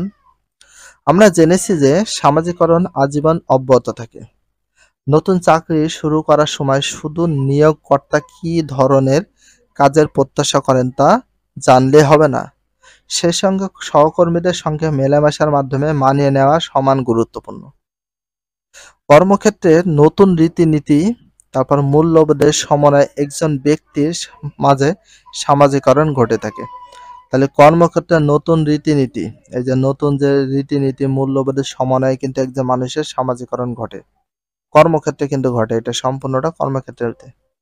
কাজের পরিবেশ বা সহকর্মীদের সঙ্গে খাপ খাইয়ে নেওয়ার জন্য ব্যক্তি তার পারিপার্শ্বিক অবস্থা দ্বারা প্রভাবিত। মন করে একজন মানুষের সঙ্গে সবার সাথেও সবার মিল হয় না। একজন মানুষের সাথে মিল করে বা সহকর্মী হোক, পরিবেশের হোক, কাজের পরিবেশে হোক, যে কোনো সহপাঠীদের সঙ্গে কি করতে হবে, খাপ খাইয়ে নিতে হবে, পারিপার্শ্বিক অবস্থাটা প্রভাবিত হয়ে। এভাবে একজন ব্যক্তিকে ক্রমাগত পরিবর্তনের মধ্যে দিয়ে যেতে হয়। পৃথিবীতে মানুষ কিন্তু সবসময় পরিবর্তনশীল। এক এক সময় এক এক পরিবর্তনের মধ্যে দিয়ে কিন্তু অনেক দূরে এগিয়ে যেতে হয়। একইভাবে আমরা কি ভেবে দেখেছি, আমরা কোনো পরিবার বা স্কুলের নিয়ম কানুন, রীতিনীতি মেনে চলি? কখনো কি ভেবেছি এসব রীতিনীতি না মেনে চললে কি হবে? অনেক প্রশ্ন এখন হয়তো আমাদের মনে উকি দিচ্ছে। চলো তাহলে সামাজিক নিয়ন্ত্রণ নিয়ে আমরা কিছু জেনে নিই। তো সামাজিক নিয়ন্ত্রণ গুলো সম্পর্কে আমরা একটু জানবো। সামাজিক নিয়ন্ত্রণ বলতে কি বোঝায়? সমাজকে সকলে মিলে কিন্তু পরিচালনা করাকে বোঝানো হয়। সমাজে বসবাসরত ব্যক্তিদের চিন্তা ভাবনা, আচরণ নিয়ন্ত্রণের প্রচেষ্টা হলো সামাজিক নিয়ন্ত্রণ। সমাজে বসবাসরত ব্যক্তিদের, সমাজে তো মানুষ অনেক বসবাস করে, সেসব মানুষদের চিন্তা ভাবনা আর আচরণ নিয়ন্ত্রণের প্রচেষ্টা। মানুষের যে চিন্তা ভাবনা বা আচরণের নিয়ন্ত্রণ, চিন্তা ভাবনা বলতে মানুষের কিন্তু সব চিন্তা ভাবনা কিন্তু ভালো নয়। অনেকের চিন্তা ভাবনা আছে চুরি করা, ডাকাতি করা, মারামারি করা, হাঙ্গামা তৈরি করা, এগুলো খারাপ কাজ চিন্তা ভাবনা। আবার আচরণগুলো খুব খারাপ করে, এগুলো নিয়ন্ত্রণ করার প্রস্তুত করা হয়েছে কি সামাজিকরণ নিয়ন্ত্রণ। তাহলে কাকে বলে এটা লিখতে পারি, সমাজে বসবাসরত ব্যক্তির চিন্তা ভাবনা আচরণ নিয়ন্ত্রণের প্রচেষ্টা হলো সামাজিক নিয়ন্ত্রণ। এর ফলে সমাজের সদস্যরা কিছু প্রচলিত মূল্যবোধ, তারপর রীতিনীতি ও রাষ্ট্রের আইন মেনে চলতে বাধ্য হয়। সামাজিক নিয়ন্ত্রণ মানুষকে একই ধরনের আচরণ করতে উৎসাহ দেয়, যার ফলে সমাজের শৃঙ্খলা বজায় থাকে এবং আমাদের মধ্যে একত্ববোধ তৈরি হয়। সবকিছু হচ্ছে সামাজিক নিয়ন্ত্রণ। সামাজিক নিয়ন্ত্রণ যদি ভালো হয় তাহলে কি হয়, আচরণ করতে উৎসাহ দেয়, একই ধরনের আচরণ, শৃঙ্খলাবোধ বজায় থাকে, একত্ববোধ। তাহলে কি আচরণ উৎসাহ দেয়, শৃঙ্খলাবোধ বজায় থাকে এবং একাত্মবোধ তৈরি হয়। এটা শুধুমাত্র সামাজিক নিয়ন্ত্রণের মাধ্যমে। আমরা নিজেরা যেমন সমাজের রীতিনীতি মূল্যবোধ মেনে চলি, সকলে কিন্তু সমাজের রীতি বা মূল্যবোধ মেনে চলে, কম হোক বেশি হোক। তেমনি আশা করি যে অন্যরা তা করবে। কোনো রকম ভাবনা চিন্তা ছাড়াই আমরা প্রতিদিনকার জীবনে অসংখ্য সামাজিক নিয়ম, বিধিবিধান, আইন কানুন মেনে চলি। হ্যাঁ, আমরা প্রতিদিন জীবনে অসংখ্য সামাজিক নিয়ম আছে, বিধিবিধান আছে, আইন কানুন মেনে চলি বা মানতে বাধ্য হয়। কারণ ব্যক্তি, দল, প্রতিষ্ঠান আশা করে যে ব্যক্তি, দল, তারপর যে প্রতিষ্ঠানে পড়ি সেই প্রতিষ্ঠান সবাই আশা করে আমরা তা মেনে চলবো। আমরা আর আমরা যদি আমরা যদি তা মেনে চলি তাহলে সমাজ আমাদেরকে ভালো মানুষ হিসেবে জানবে। মানুষ যখন তাদেরকে মেনে চলে সবসময় কি জানে, ভালো মানুষ হিসেবে জানে, এবং এতে আমরা নানাভাবে উপকৃত হব। আর যদি কেউ সমাজের কাঙ্ক্ষিত আচরণ না করে তাহলে মানুষ তার নিন্দা করবে এবং সেজন্য সে শাস্তি পেতে পারে। ভালো কাজের জন্য পুরস্কার ও মন্দ কাজের জন্য শাস্তির মাধ্যমে সমাজ নিয়ন্ত্রিত পরিচালিত হয়। তাহলে কিসের মাধ্যমে সমাজ নিয়ন্ত্রিত এবং পরিচালিত হয়? ভালো কাজের জন্য পুরস্কার এবং মন্দ কাজের জন্য শাস্তির মাধ্যমে সমাজের নিয়ন্ত্রণও পরিচালিত হয়। তাহলে সমাজের নিয়ন্ত্রণ পরিচালিত হয় ভালো কাজের জন্য পুরস্কার, মন্দ কাজের জন্য শাস্তি, এর মাধ্যমগুলোকে কি বলা হয়? সমাজ নিয়ন্ত্রণ বা পরিচালিত হয়। মানুষের আচরণ নিয়ন্ত্রণের জন্য নিয়োজিত প্রতিষ্ঠান ও সংগঠনগুলোর ভিন্নতাকে বিবেচনা করে সামাজিক নিয়ন্ত্রণকে দুই ভাগে বিভক্ত করা হয়। তাহলে মানুষের আচরণ নিয়ন্ত্রণের জন্য নিয়োজিত প্রতিষ্ঠান ও সংগঠনের ভিন্নতাকে বিবেচনা করে কয়টি শ্রেণীতে বিভক্ত করা যায় বা কয়টি ভাগে বিভক্ত করা যায়? এটা ভেরি ভেরি ইম্পর্টেন্স। দুইটি ভাগে বিভক্ত করা যায়। সেটা কি কি? সামাজিক নিয়ন্ত্রণকে দুই ভাগে ভাগ করা যায়। একটা হচ্ছে অনানুষ্ঠানিক সামাজিক নিয়ন্ত্রণ, আর একটা হচ্ছে আনুষ্ঠানিক সামাজিক নিয়ন্ত্রণ। তাহলে সামাজিক নিয়ন্ত্রণকে দুই ভাগে ভাগ করা হয়েছে। একটা হচ্ছে অনানুষ্ঠানিক সামাজিক নিয়ন্ত্রণ, আর 2 নম্বর হচ্ছে আনুষ্ঠানিক সামাজিক নিয়ন্ত্রণ। অনানুষ্ঠানিক সামাজিক নিয়ন্ত্রণ বলতে কি বোঝায় সে সম্পর্কে জানব। সমাজের রীতিনীতি মূল্যবোধ না মানলে পরিবার, সমবয়সী, বন্ধু বা সহপাঠীরা যে বিরূপ প্রতিক্রিয়া দেখায় তাকে আমরা অনানুষ্ঠানিক সামাজিক নিয়ন্ত্রণ বলি। তাহলে অনানুষ্ঠানিক সামাজিক নিয়ন্ত্রণ কাকে বলে? সমাজের রীতিনীতি মূল্যবোধ না মানলে পরিবার, সমবয়সী, বন্ধু-বান্ধবী বা সহপাঠীরা যে বিরূপ প্রতিক্রিয়া দেখায় তাকে আমরা অনানুষ্ঠানিক সামাজিক নিয়ন্ত্রণ বলি। কেউ যদি প্রচলিত নিয়ম-কানুন, আচার-আচরণ না করে, কেউ যদি প্রচলিত নিয়ম-কানুন, আচার-আচরণ যদি না মেনে চলে, তখন পরিচিত অপরিচিত মানুষেরা হাসি তামাশা, ঠাট্টা বা মশকরার মাধ্যমে তার বিরোধিতা করে। একটা মানুষ মনে করে নিয়ম কানুন বা তাদের আচার আচরণ যদি ভালো না হয়, সে আচার আচরণগুলো যদি ভালো করে না মেনে চলে, তা পরিচিত অপরিচিত যত মানুষ আছে তারা কি করে? তাদের দেখে অনেকে হাসি অপমান করে এবং তাদের বিরোধিতা করে। তাই আমরা কেউ চায় না আমাদের আচরণের মাধ্যমে অন্যদেরকে সমালোচনার সুযোগ দিতে। আনুষ্ঠানিক সামাজিক নিয়ন্ত্রণ, তাহলে এটা একটু ভালো করে দেখি। অবশ্যই এগুলো টপিকস, রচনামূলক সংক্ষিপ্ত প্রশ্ন হোক, এগুলো টপিকস।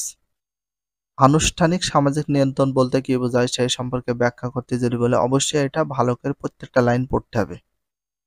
আনুষ্ঠানিক সমাজ নিয়ন্ত্রণে আরোপ করে প্রাতিষ্ঠানিক এজেন্ট যেমন পুলিশ কর্মকর্তা, বিচারক, স্কুলের প্রশাসক বা চাকরিদাতারা। তাহলে আনুষ্ঠানিক সমাজ নিয়ন্ত্রণ করে কারা? আনুষ্ঠানিক সমাজ নিয়ন্ত্রণ করে কারা? পুলিশ কর্মকর্তা, বিচারক, স্কুলের প্রশাসক বা চাকরিদাতারা। তাহলে আনুষ্ঠানিক সমাজ নিয়ন্ত্রণ করে কারা? পুলিশ কর্মকর্তা, বিচারক, স্কুলের প্রশাসক বা চাকরিদাতারা। যখন অনানুষ্ঠানিক নিয়ন্ত্রণ কাজ করে না, তখন আনুষ্ঠানিক প্রতিষ্ঠানগুলো সমাজ নিয়ন্ত্রণে এগিয়ে আসে। সব দেশে বা সমাজে দেখা গেছে কিছু মানুষ প্রাতিষ্ঠানিক বিধিবিধান বা আইন কানুন মানে না। মানে কিছু কিছু সমাজে বা কিছু কিছু জায়গায় বা প্রাতিষ্ঠানিকভাবে তারা কি করে? বিধিবিধানও মানে না, আইন কানুনও মানে না। এ ধরনের আচরণকে অপরাধ বলা হয়। তাহলে এ ধরনের আচরণকে কি বলা হয়? অপরাধ। তাহলে অপরাধ কাকে বলে? সব দেশে বা সমাজে দেখা গেছে কিছু মানুষ, তাহলে মানে অপরাধ কাকে বলে? কিছু মানুষ প্রাতিষ্ঠানিক বিধিবিধান বা আইন কানুন মানে না, এ ধরনের আচরণকে অপরাধ বলা হয়। কেউ অপরাধ করলে প্রচলিত আইন অনুযায়ী সমাজ নানান রকম শাস্তি দিয়ে থাকে। শাস্তি বিভিন্ন ধরনের হতে পারে, যেমন আর্থিক জরিমানা, কারাদণ্ড বা চাকরিচ্যুত।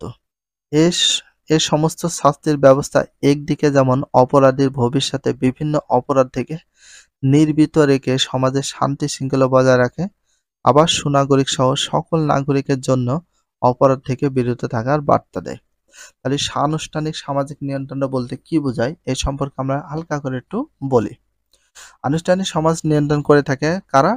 বেশিরভাগ বিচারক, স্কুলের শিক্ষকরা অথবা চাকরিদাতারা, যারা চাকরি করে তারা, অথবা পুলিশ কর্মকর্তারা। অনেক জায়গায়, অনেক দেশে, সমাজের প্রায় প্রতিটা দেশে সমাজের কোনো না কোনো জায়গায় তারা কি করে? প্রাতিষ্ঠানিকভাবে কোনো বিধিবিধান, আইন কানুন কিছু মানে না।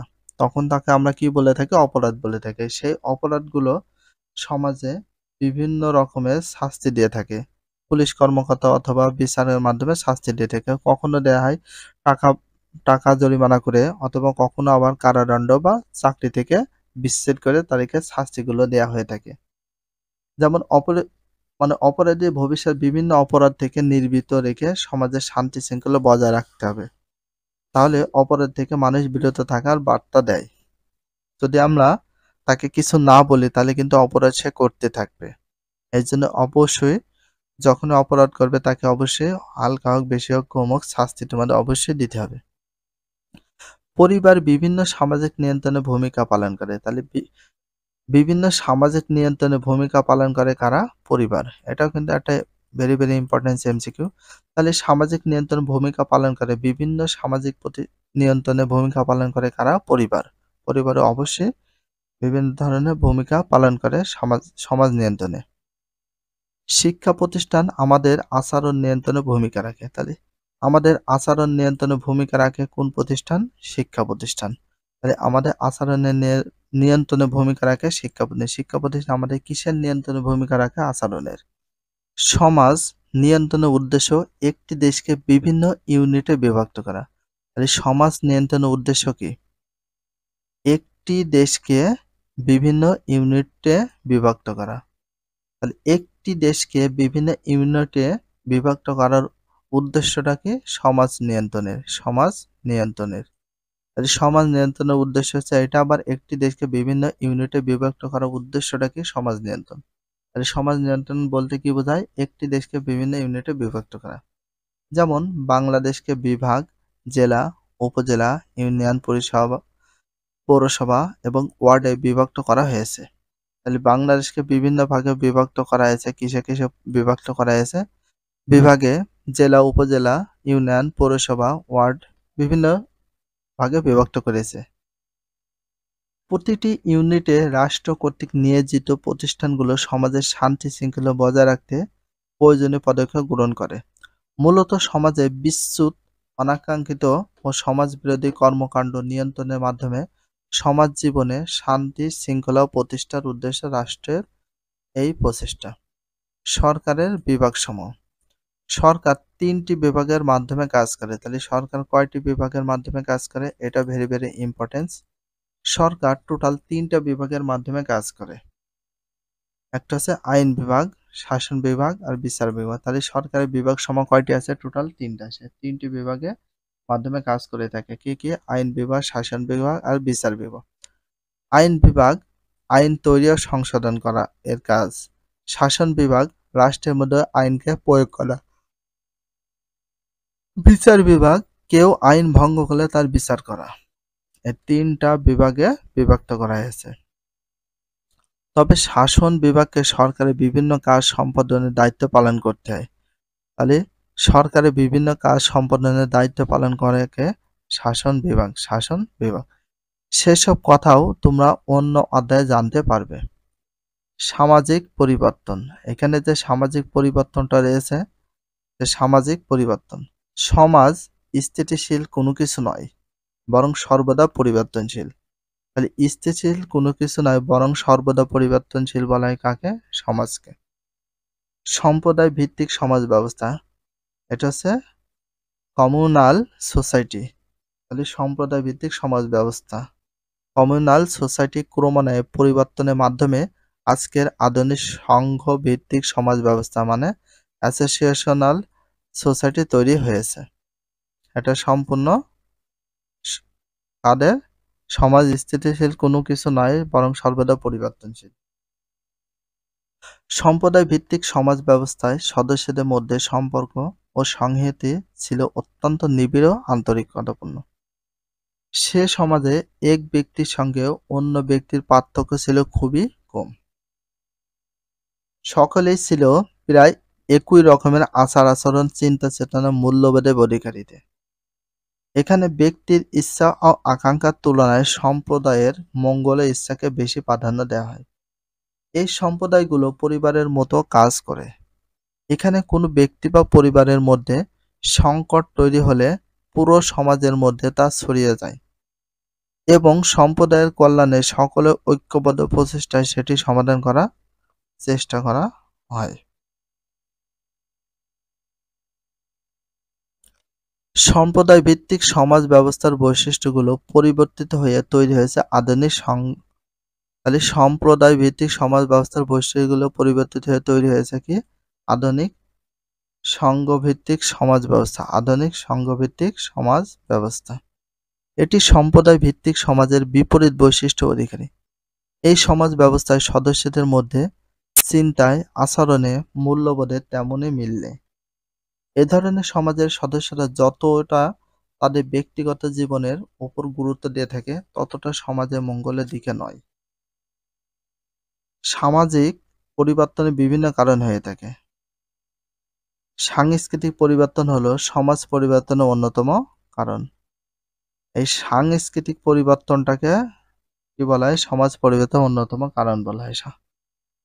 সময়ের পরিবর্তনের পাশাপাশি সাংস্কৃতিক উপাদানগুলোও প্রযুক্তি, মূল্যবোধ ইত্যাদি পরিবর্তন সাধিত হয়, যার ফলে সমাজ ব্যবস্থার মধ্যে পরিবর্তন আসে। পরিবর্তন সবসময় ইতিবাচক নাও হতে পারে। সাংস্কৃতিক উপাদানগুলোর নেতিবাচক পরিবর্তনের কারণে সমাজের সমস্যা বা অবক্ষয় সৃষ্টি হওয়ার সম্ভাবনা থাকে। আবার সামাজিক পরিবর্তনের ক্ষেত্রে জনসংখ্যার আকার একটি গুরুত্বপূর্ণ বিষয়। চিকিৎসা বিজ্ঞানের নব নব উদ্ভাবনের ফলে একদিকে যেমন মাতৃ ও শিশুর মৃত্যুর হার কমেছে, আবার মানুষের গড় আয়ু বেড়েছে। জনসংখ্যা তারতম্যের ওপর সামাজিক পরিবর্তন নির্ভর করে।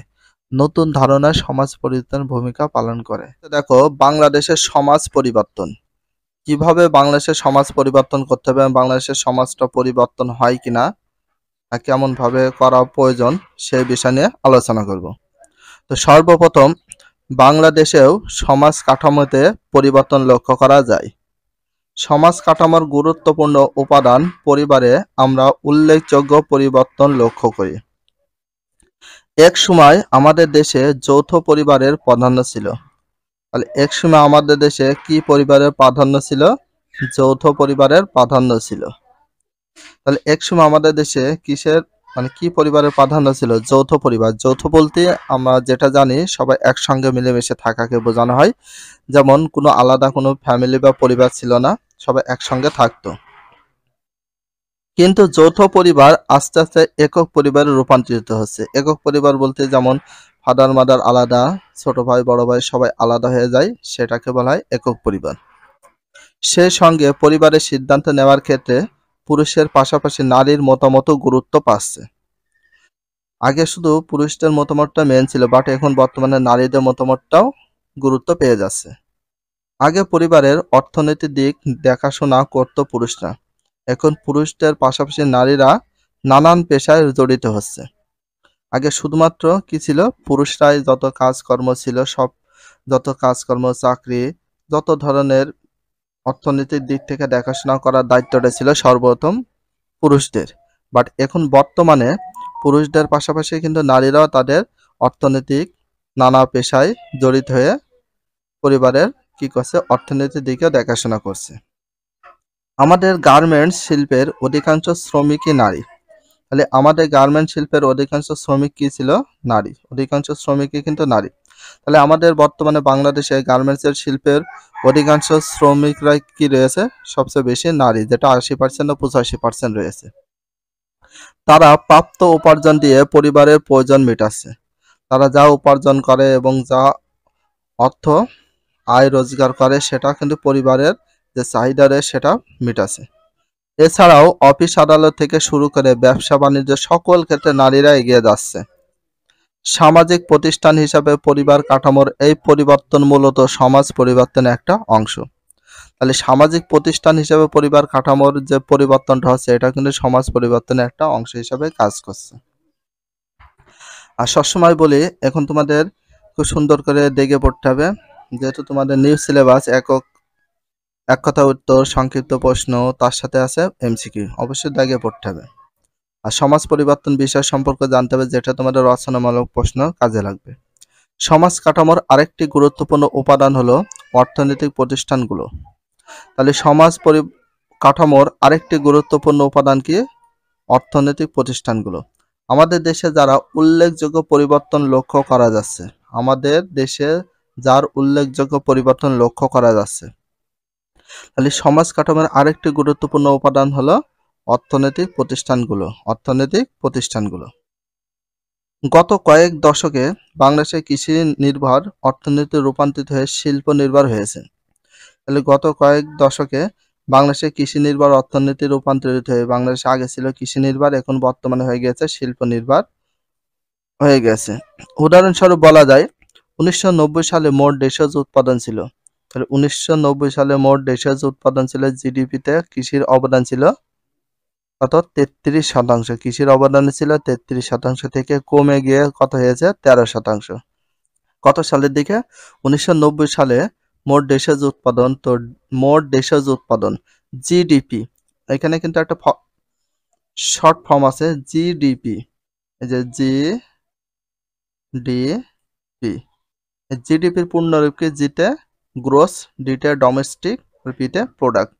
জিডিপির পূর্ণরূপ হচ্ছে গ্রোস ডোমেস্টিক প্রোডাক্ট। জিডিপি এটার বাংলা অর্থ কি? Gross domestic product. গ্রোস মানে মোট, ডোমেস্টিক মানে কি? দেশীয়, আর প্রোডাক্ট মানে উৎপাদন বা জিডিপি। কৃষির অবদান কত শতাংশ থেকে কত শতাংশ কমে আসছে? 33% থেকে কমে হয়েছে 13%। অন্যদিকে জিডিপি শিল্পের অংশ 21% থেকে বেড়ে হয়েছে 30% উন্নতি হয়েছে।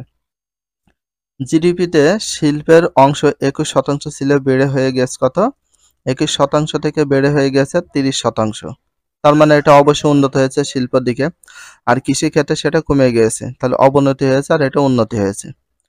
তাহলে এটা কি বোঝাচ্ছে? কৃষি শিল্পের শতকরাই কিন্তু কি বেড়েছে? 30% বেড়ে গেছে শ্রমিক কৃষি থেকে শিল্পে। ফলে একদিকে যেমন কৃষিকে কেন্দ্র করে গড়ে ওঠা বিভিন্ন দল বা প্রতিষ্ঠান ক্রমে সংকুচিত হয়েছে, অন্যদিকে শহরের আয়তন বৃদ্ধি পেয়েছে, সেই সঙ্গে এখানে নতুন নতুন দল ও প্রতিষ্ঠান গড়ে উঠেছে, ফলে মানুষের পারস্পরিক সম্পর্ক পরিবর্তন হয়ে চলেছে। তাছাড়া দিনে দিনে বিদেশের সঙ্গে প্রত্যক্ষ পরোক্ষ যোগাযোগের প্রভাব পড়েছে আমাদের খাদ্য অভ্যাস, পোশাক পরিচ্ছদ এবং শিক্ষা অন্যান্য কর্মকাণ্ডে। তাহলে প্রত্যক্ষ পরোক্ষ যোগাযোগের প্রভাব পড়েছে আমাদের কিসের উপরে? খাদ্য অভ্যাসের উপর, পোশাক পরিচ্ছদের উপরে, শিক্ষা অন্যান্য বিভিন্ন কর্মকাণ্ডের উপরে। সামাজিক পরিবর্তনের উল্লেখযোগ্য কারণ হলো দ্বন্দ্ব সংঘাত। তাহলে সামাজিক পরিবর্তনের উল্লেখযোগ্য কারণের ভিতরে কি কি রয়েছে? দ্বন্দ্ব, সংঘাত, আন্দোলন, সংগ্রাম। একটা প্রশ্ন, তাহলে নিজেরা প্রশ্ন করবে, নিজেরা আমরা উত্তর দেব। সামাজিক পরিবর্তনের উল্লেখযোগ্য কারণ কি? দ্বন্দ্ব, সংঘাত আর আন্দোলন, সংগ্রাম। তাহলে সামাজিক পরিবর্তন উল্লেখযোগ্য কারণের ভিতরে রয়েছে দুইটা, একটা হচ্ছে দ্বন্দ্ব সংঘাত আর একটা হচ্ছে আন্দোলন সংগ্রাম। সমাজের মানুষ নানান শ্রেণীতে বিভক্ত এবং এই শ্রেণীগুলোর মাঝে দ্বন্দ্বের কারণে সমাজে পরিবর্তন হয়। তাহলে কিসের কারণে সমাজে পরিবর্তন হয়? দ্বন্দ্বের কারণে সমাজের পরিবর্তন হয়, অথবা আন্দোলন সংগ্রামের কারণে। বিভিন্ন শ্রেণীর ভিতর দ্বন্দ্বের কারণ হলো অর্থনৈতিক, রাজনৈতিক, সামাজিক, সাংস্কৃতিক বৈষম্য। দ্বন্দ্বের কারণগুলোর কি কি ছিল? দ্বন্দ্ব তো হয়, মানুষের মাঝে যে দ্বন্দ্ব সৃষ্টি হয় সেটা মূল রিজন বা কারণটা হচ্ছে অর্থনৈতিক কারণ, রাজনৈতিক কারণ, সামাজিক কারণ আর সাংস্কৃতিক বৈষম্যের কারণ। এই চারটা বিষয়ের উপর নির্ভর করে দ্বন্দ্ব হয়ে থাকে, আর দ্বন্দ্বের কারণে সমাজটা পরিবর্তন হয়ে যাচ্ছে। দ্বন্দ্বের ফলে বিদ্যমান প্রতিষ্ঠানগুলো সম্পূর্ণরূপে ভেঙে পড়ে এবং নতুন সমাজ ব্যবস্থা বিকাশের পথ খুলে দেয়। ইতিহাসে আমরা অহিংস সামাজিক আন্দোলনের মাধ্যমে সমাজ পরিবর্তনের উদাহরণ দেখতে পাই। সেসব আন্দোলন আমরা ভারতে মহাত্মা গান্ধী ও যুক্তরাষ্ট্রে মার্টিন লুথার কিং জুনিয়র মতো কিছু নেতার অসামান্য অবদান দেখতে পাই। আন্দোলনে আমরা ভারতের কাকে কাকে দেখতে পাই? ভারতের মহাত্মা গান্ধী আর যুক্তরাষ্ট্রের মার্টিন লুথার কিং। তাহলে মহাত্মা গান্ধী কোন দেশের নেতা ছিল? ভারতে। তাহলে ভারতের নেতা কে ছিল? মহাত্মা গান্ধী। যুক্তরাষ্ট্রের নেতার নাম কি ছিল? Martin Luther king. তাহলে মার্টিন লুথার কিং কোন দেশের নেতা ছিল? যুক্তরাষ্ট্রে, যেটাকে আমেরিকা বলে। কিং জুনিয়রের মতো কিছু নেতার অসামান্য অবদান দেখতে পাই। আমরা অনেকে হয়তো মিনা কার্টুন দেখেছি, মিনা তার বুদ্ধিমত্তা বিচক্ষণতা দিয়ে অনেক সামাজিক সচেতনমূলক কাজ করেছে। মিনা তার বুদ্ধিমত্তা বিচক্ষণ দিয়ে সামাজিক সচেতনমূলক কাজ করে। তাহলে মিনা সবচেয়ে বেশি কি কাজ করতো? সচেতনমূলক কাজগুলো করত। কিসের মাধ্যমে? বুদ্ধিমত্তা বিচক্ষণতা দিয়ে। কি দিয়ে? মিনা তার অনেক সামাজিক সচেতনমূলক কাজ করেছে বুদ্ধিমত্তা বিচক্ষণতা দিয়ে। তাহলে মিনা তার বুদ্ধিমত্তা বিচক্ষণতা দিয়ে অনেক সামাজিক কি কাজ করেছে? সচেতনমূলক কাজ করেছে। নিজেরা প্রশ্ন করবেন, নিজেরা উত্তর। নিজের এলাকার মানুষের অনেক প্রচলিত রীতিনীতি ও অভ্যাস পরিবর্তনে ভূমিকা রেখেছে। আমরা মিনার একটি ঘটনার সারসংক্ষেপ সম্পর্কে জেনে নিই। আমরা কিন্তু মিনা মিঠু এই কার্টুনটা কিন্তু অনেক আগে থেকে পরিচিত। এই মিনা মিঠু কার্টুন দেখে কিন্তু সবচেয়ে আমরা বেশি সচেতনমূলক কাজগুলো দেখতে পাই। মিনার পরিচিত বড় বোন তারাবুর বিয়ে ঠিক করেছে। তার মা বাবা ছেলে শহর থেকে আসা দোকানদারের ভাইয়ের ছেলে। দোকানদার তার ভাই ও ভাইয়ের ছেলে মিলে ঠিক করলো বিয়েতে যৌতুক নেবে। তাহলে মিনার পরিচিত বড় বোন তারাবুর বিয়ে ঠিক করেছে। তাহলে কার বিয়ে ঠিক করেছিল? পরিচিত মিনার তারাবুর। তার মা বাবা ছেলে শহর থেকে আসা দোকানদারের ভাইয়ের ছেলে। তাহলে ছেলে কার? শহর থেকে এসেছে দোকানদার ভাইয়ের ছেলে। দোকানদার তার ভাই ও ভাইয়ের ছেলে মিলে ঠিক করলো বিয়েতে যৌতুক নেবে। তাহলে যৌতুক বিষয়। গ্রামের মানুষ তখনও যৌতুক বন্ধের আইন সম্পর্কে জানে না। তাই তারা পরিকল্পনা করে বিয়ের আগে চাইবে সাইকেল, বিয়ের পরে চাইবে মোটরসাইকেল। তাদের এই পরিকল্পনার কথা জেনে যায় মিনার পোষা পাখি মিঠু। মিনার যে পোষা পাখি ছিল তার নাম কি ছিল? মিঠু। সকলে জানো। মিঠুর কাছ থেকে এটা জেনে মিনা ও রাজু তারাবু ও তার মা বাবার কাছে এই তথ্য দেয়। তা মিঠুর কাছ থেকে জেনেছে কে কে? মিনা জেনেছে, রাজু তারাবু সকলে জানার পরে তার মা বাবার কাছে তথ্যটা জানিয়ে দেয় যে প্রথমে তোমাদের কাছে বিয়ের আগে চাবে সাইকেল, বিয়ের পরে চাবে মোটরসাইকেল। তারা সবাই মিলে গ্রামের মাতুব্বরের কাছে এই বিষয়ে জানতে চায়। মাতব্বর জানান যৌতুক দেওয়া ও নেওয়া দুটাই অপরাধ। খালি যৌতুক নিলেও অপরাধ, দিলেও অপরাধ। তাই গ্রামের সবাই মিলে ঠিক করে যৌতুক চাই এমন কোনো ছেলের সঙ্গে তাদের বিয়ের যোগ্য কোনো মেয়েকে বিয়ে দেবে না। যৌতুক না পেয়ে শহর থেকে আসা এই ছেলে বিয়ে না করে শহরে ফিরে যায়। তাহলে মিনার যৌতুক বন্ধ করো এই যে গল্পটা অবশ্যই অনেকে দেখেছো, কার্টুনটা দেখেছো। আমরা একটু চিন্তা করলে হয়তো বুঝতে পারবো সমাজ প্রচলিত যৌতুক প্রথা বন্ধে মিনা গ্রামবাসীর সহায়তায় কিভাবে সফলভাবে সামাজিক আন্দোলন গড়ে তোলে, গ্রামবাসীর মধ্যে সচেতনতা গড়ে তুলেছিল। যদিও এটি একটি গল্প, আমরা এমন কয়েকজন ব্যক্তি সম্পর্কে জেনে নিই যারা সামাজিক আন্দোলন গড়ে তুলে প্রচলিত রীতিনীতি প্রথা পরিবর্তন ভূমিকা রেখেছে। আমরা কিন্তু অবশ্যই দেখেছি প্রচলিত রীতিনীতি অনুযায়ী অনেক নেতাকর্মীরা তারা কি করেছে? প্রচলিত যেসব রীতিনীতি প্রথা পরিবর্তন কিন্তু ভূমিকা রেখেছে। সামাজিক আন্দোলন। সামাজিক আন্দোলন মানে সমাজে যে আন্দোলন হয় সেটাকে বলে সামাজিক আন্দোলন। সামাজিক আন্দোলন হলো একটি সম্মিলিত প্রচেষ্টা যার মাধ্যমে সমাজ, রাষ্ট্র বা দেশের বিদ্যমান সামাজিক ব্যবস্থার পরিবর্তনের চেষ্টা করা হয়। তাহলে সামাজিক আন্দোলন বলতে কি বোঝায়? সমাজের আন্দোলনগুলোকে আমরা কিন্তু জানি সামাজিক আন্দোলন বোঝায়। একটি সম্মিলিত প্রচেষ্টা যার মাধ্যমে সমাজ, রাষ্ট্র বা দেশের বিদ্যমান সামাজিক ব্যবস্থা পরিবর্তন চেষ্টা করা হয়। সামাজিক আন্দোলনের উৎপত্তি হয় সমাজে বিদ্যমান কোনো অসঙ্গিত বা বৈষম্যের প্রতি অসন্তুষ্টির ফল। সুতরাং বলা যায় বিদ্যমান সামাজিক অবস্থা পরিবর্তন সাধন, অসঙ্গিত বা অসন্তুষ্ট দূরীকরণ, শৃঙ্খলা আনয়নে মানুষের সচেতন ও সংঘবদ্ধ প্রচেষ্টা সামাজিক আন্দোলন। সামাজিক আন্দোলন এটা খুব সুন্দরভাবে দিয়ে দিয়েছে। সামাজিক আন্দোলনের মধ্যে রয়েছে ব্রিটিশ ভারতের, তাহলে সামাজিক আন্দোলনের মধ্যে রয়েছে ব্রিটিশ ভারতে কে? রাজা রামমোহন রায়ের নেতৃত্বে সতীদাহ প্রথা রোধ। রাজা রামমোহন রায়ের সতীদাহ প্রথা রোধ হয়েছে। তাহলে রাজা রামমোহন রায়ের নেতৃত্বে কি প্রথা রোধ হয়েছে? সতীদাহ প্রথা রোধ হয়েছে। তো ঈশ্বরচন্দ্র বিদ্যাসাগরের প্রচেষ্টায় বিধবা বিবাহ প্রচলন হয়েছিল। কার প্রচেষ্টায় বিধবা বিবাহ প্রচলন হয়েছিল? ঈশ্বরচন্দ্র বিদ্যাসাগরের প্রচেষ্টায়। ঈশ্বরচন্দ্র বিদ্যাসাগরের প্রচেষ্টায় কি হয়েছিল? বিধবা বিবাহ প্রচলন ছিল। বিধবা বিবাহর প্রচলন হয়েছিল কার প্রচেষ্টায়? ঈশ্বরচন্দ্র বিদ্যাসাগরের প্রচেষ্টায়। তখনকার সময় যাদের স্বামী মারা যেত তাদেরকে কখনো বিয়ে দেওয়া হতো না, চিতায় দিয়ে তাদেরকে চিতার সঙ্গে একসঙ্গে জীবন্ত তাদেরকে পুড়িয়ে দেওয়া হতো। তো সেইটার পরিবর্তন করে পরে যাচ্ছি, বললাম না 4:30 যাব। তাহলে ঈশ্বরচন্দ্র বিদ্যাসাগরের প্রচেষ্টায় বিধবা বিবাহ প্রচলন হয়েছিল। তাহলে কার প্রচেষ্টায়? ঈশ্বরচন্দ্র বিদ্যাসাগরের। এটাই ছিল তখনকার রীতি যে যখন তাদের স্বামী মারা যেত ও স্বামীর সাথে একসঙ্গে কি পুড়িয়ে ফেলা হতো, জীবন্তভাবে পুড়িয়ে ফেলা হতো।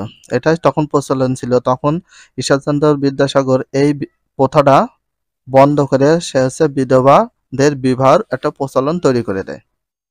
পরবর্তী নারী শিক্ষা বিস্তার হয়, চিরস্থায়ী বন্দোবস্ত আইন বিলোপ ইত্যাদি পরিবর্তন সাধিত হয়েছে। কার সময় হয়েছে? ঈশ্বরচন্দ্র বিদ্যাসাগরের সময় নারী শিক্ষার বিস্তার হয়, চিরস্থায়ী বন্দোবস্ত আইন প্রচলন হয়েছিল। বর্তমানে পৃথিবীর নানা প্রান্তে গণতন্ত্র, সুশাসন, মানবাধিকার, নারী ক্ষমতায়ন, পরিবেশ রক্ষা ইত্যাদি বিষয়ে সামাজিক আন্দোলন চলমান রয়েছে। তাহলে বর্তমানে পৃথিবীর নানান প্রান্তে কি প্রচলন বা সামাজিক আন্দোলন প্রচলন রয়েছে? কি কি বিষয়? গণতন্ত্র বিষয়, তারপর সুশাসন, মানবাধিকার, তারপর নারীর ক্ষমতায়ন, পরিবেশ রক্ষা, এই বিষয়ে সামাজিক আন্দোলনটা এখনো চলমান রয়েছে। এ পর্যায়ে আমরা কিছু সামাজিক আন্দোলন সম্পর্কে জানব, যেগুলো বিভিন্ন সময় বিশ্বব্যাপী আলোড়ন সৃষ্টি করেছে এবং সামাজিক পরিবর্তনে গুরুত্বপূর্ণ ভূমিকা রেখেছে। মার্টিন লুথার কিং এর বর্ণ বিরোধী আন্দোলন। মার্টিন লুথার কিং কি বিরোধী আন্দোলন তৈরি করেছিল? বর্ণ বিরোধী। বর্ণ বিরোধী বলতে শ্বেতাঙ্গ বা কৃষ্ণাঙ্গ বিষয়টা পড়েছে।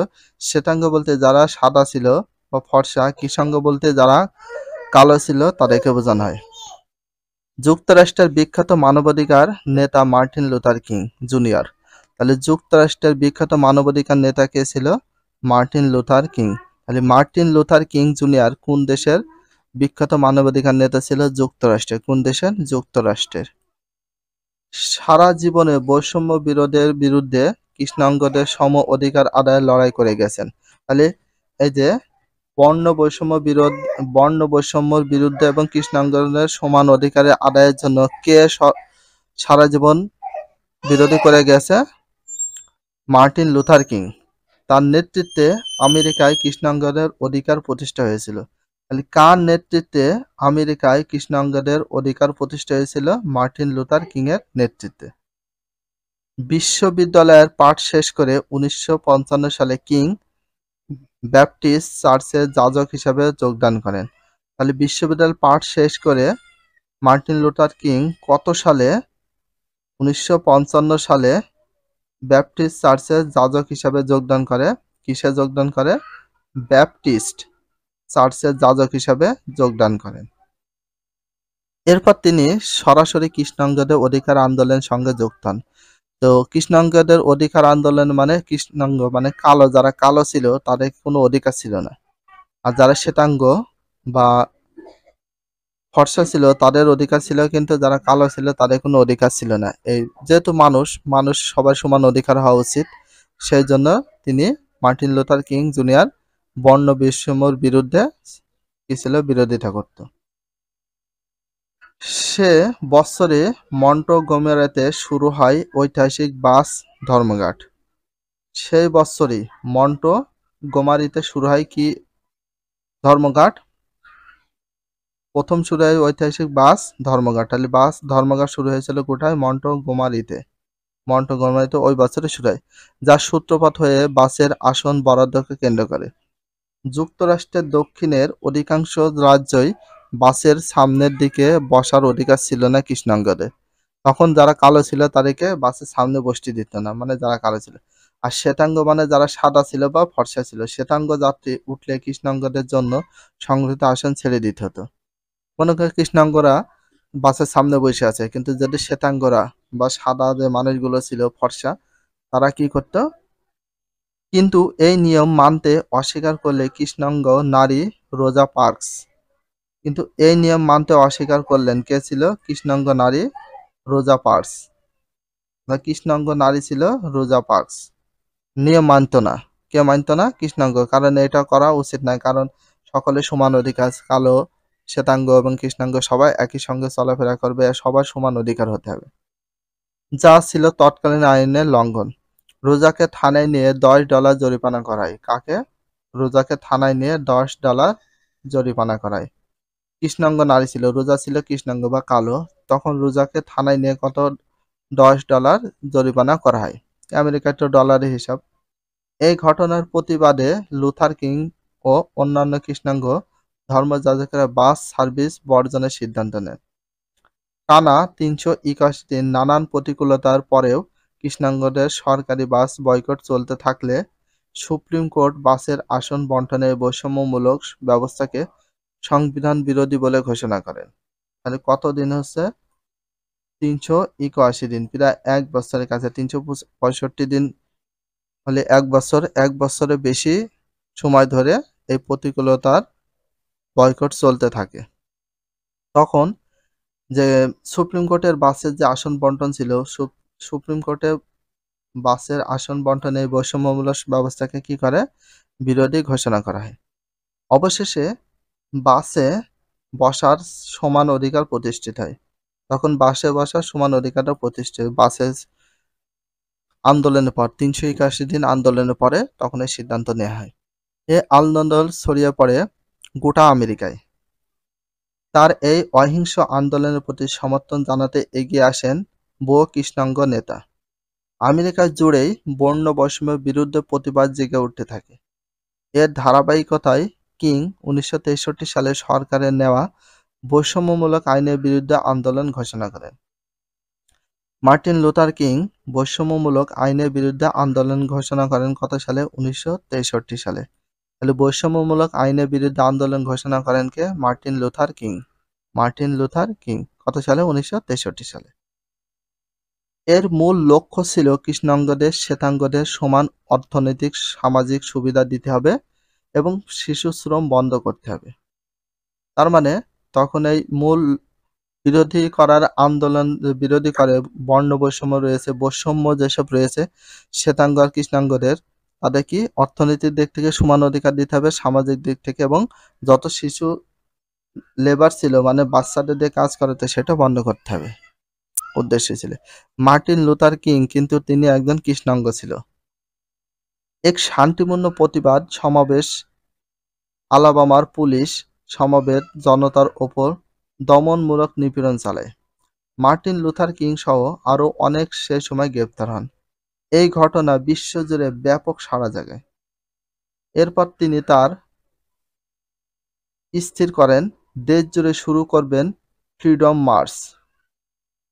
তারপরে দেশ জুড়ে শুরু করবেন কি? Freedom March. দেশের বিভিন্ন প্রান্ত থেকে শুরু হয় ওয়াশিংটন অভিমুখ পদযাত্রা।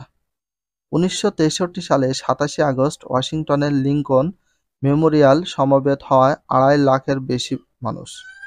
তাহলে কত সালে? ১৯৬৩ সালে। ১৯৬৩ সালের ২৭শে আগস্ট ওয়াশিংটনের লিঙ্কন মেমোরিয়ালে সমবেত হয় ২.৫ লাখের বেশি মানুষ। কত লাখের মানুষ? ২.৫ লাখের বেশি মানুষ সেখানে সমবেত হয়, মানে একসঙ্গে জমায়েত হয়। তাদের সামনে ঐতিহাসিক ভাষণ দিলেন কিং। আমার একটি স্বপ্ন আছে, আই হ্যাভ এ ড্রিম। আমার একটা স্বপ্ন আছে। ভাষণে তিনি বলেন কিভাবে বর্ণ বৈষম্য গোটা জাতিকে ধ্বংস করে দিচ্ছে। তিনি তুলে ধরেন ভবিষ্যতের আমেরিকা নিয়ে তার আশাবাদ, যেখানে সব আমেরিকান হবে সমান। এটা হবে সত্যিকারের স্বপ্নের আমেরিকা, মানে বর্ণ বৈষম্য থাকবে না। তখনকার সময় বর্ণ বৈষম্যটা ছিল খুবই তাৎপর্যপূর্ণ, খুবই গুরুত্বপূর্ণ। তখন বর্ণ বৈষম্য বলতে সাদা আর কালোদের নিয়ে। তো যারা কালো ছিল তাদের অধিকার একটু কম ছিল, যারা ফর্সা বা সাদা ছিল তাদের অধিকার বেশি ছিল। এইটা থাকা যাবে না, সবাই সমান অধিকার হবে, অর্থনীতির দিক থেকে, রীতিনীতি সবকিছুর দিক থেকে সমান অধিকার হতে হবে। এটাই ছিল মার্টিন লুথার কিং এর কি স্বপ্ন। তার স্বপ্নের কিছু দিক এভাবে তিনি উল্লেখ করেন, বন্ধুরা, আজ আমি আপনাদের বলছি, বর্তমানের প্রতিকূলতা ও বাধা সত্ত্বেও আমি আজও স্বপ্ন দেখি। আমার এই স্বপ্ন আমেরিকান স্বপ্নের গভীর শিকড়বদ্ধ।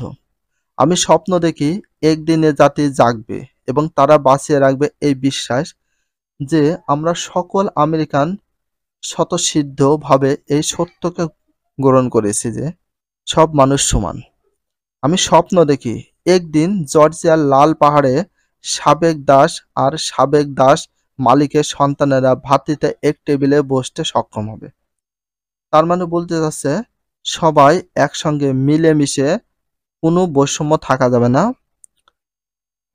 যে বর্ণ বৈষম্য রয়েছে সেটা অবশ্যই দূর করতে হবে। আর মার্টিন লুথার কিং যখন বক্তব্য দেয় তখন কিন্তু তাদের অধিকার এসেছিল না চারিদিক থেকে। তখন সে এই বক্তব্যটা দেয় যে সকলে মিলে একই টেবিলে বসতে সক্ষম হয়ে যাবে। আমি স্বপ্ন দেখি একদিন মরুমায় মিসিসিপি রাজ্য অবিচার আর নিপীড়ন ব্যবস্থা বন্ধ করে মিসিসিপি হয়ে উঠবে মুক্তি আর সুবিচারের মরুদ্যান। মিসিসিপি কিসের নাম ছিল? মরু অঞ্চল, মরুভূমি অঞ্চল। সেখানে অবিচার নিপীড়ন ব্যবস্থা রয়েছে, সেটা বন্ধ হয়ে মুক্তির সুবিচারে মরুদ্যান হয়ে উঠবে একটা মুক্তির যাত্রা।